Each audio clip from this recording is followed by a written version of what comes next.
जय माँ भैरवी। माता भैरवी को कालिका का ही स्वरूप माना जाता है। इन्हें ही त्रिपुर भैरवी भी कहा जाता है। भैरवी माँ के नाना प्रकार के भेद बताए गए हैं, जो इस प्रकार हैं: त्रिपुरा भैरवी, चैतन्य भैरवी, सिद्ध भैरवी, भुवनेश्वर भैरवी, संपदाप्रद भैरवी, कमलेश्वरी भैरवी, कौलेश्वर भैरवी, कामेश्वरी भैरवी, नित्या भैरवी, रुद्र भैरवी, भद्र भैरवी तथा षटकुटा भैरवी इत्यादि।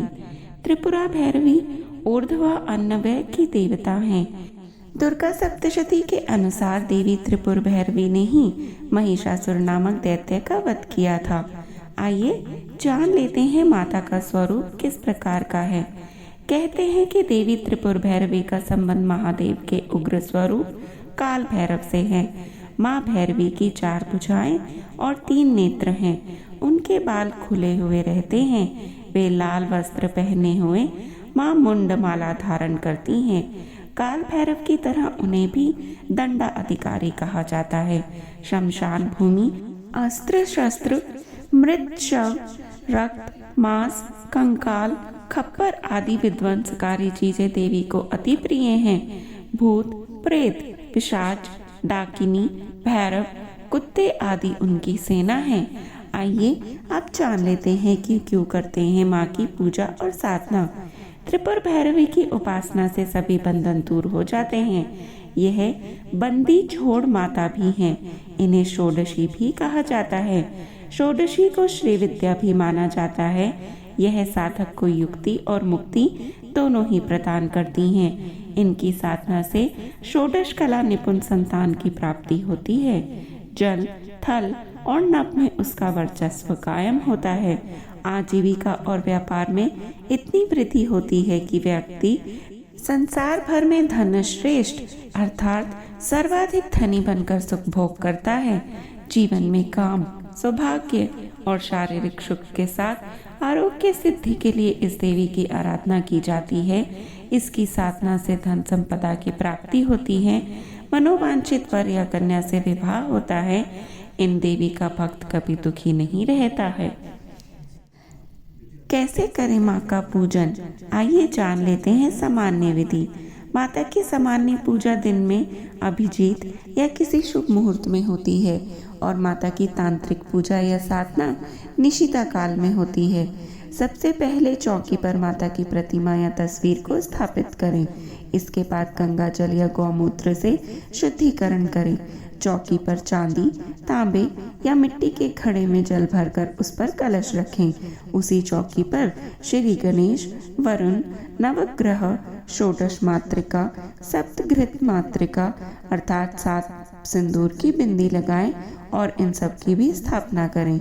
इसके बाद व्रत पूजन का संकल्प लें और वैदिक एवं सप्तशती मंत्रों द्वारा माता सहित समस्त स्थापित देवताओं की षोडश उपचार से पूजा करें।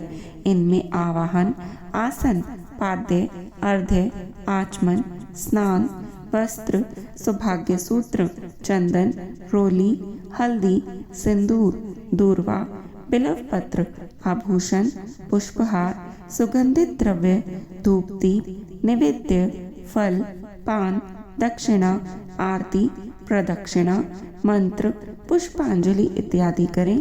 तत्पश्चात प्रसाद वितरण कर पूजा संपन्न करें। आइए अब जान लेते हैं त्रिपुर भैरवी माँ का मंत्र। मूंगे की माला से 15 माला ह्रीं भैरवी क्लोम ह्रीं स्वाहा मंत्र का जाप कर सकते हैं। देवी माँ की पौराणिक कथा। नारद पांचरात्र के अनुसार एक बार जब देवी काली के मन में आया कि वह पुनः अपना गौरवन प्राप्त कर ले, तो यह सोचकर देवी अंतर्ध्यान हो गईं।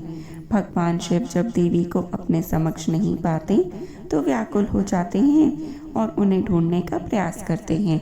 शिव जी महर्षि नारद जी से देवी के विषय में पूछते हैं। तब नारद जी उन्हें देवी का बोध कराते हैं और कहते हैं कि शक्ति के दर्शन आपको सुमेरु के उत्तर में हो सकते हैं। वहीं देवी की प्रत्यक्ष उपस्थिति होने की बात संभव हो सकेगी। तब भोले शिव जी की आज्ञा अनुसार नारद जी देवी को खोजने के लिए वहां जाते हैं। महर्षि नारद जी जब वहां पहुंचते हैं तो देवी से शिवजी भगवान के साथ विवाह का प्रस्ताव रखते हैं।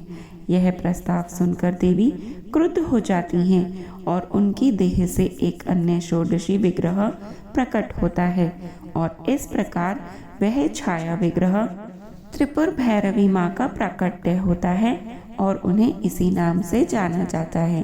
तो सब भक्तजन बोले माँ त्रिपुर भैरवी की जय। यह छठी महाविद्याओं में से एक है और आशा करते हैं कि आपको हमारी प्रस्तुति अच्छी लगी होगी। ऐसी ही और पुरानी कथाओं में जानकारियों के लिए कृपया हमारे साथ जुड़े रहें और सदैव जपते रहें। हर हर महादेव।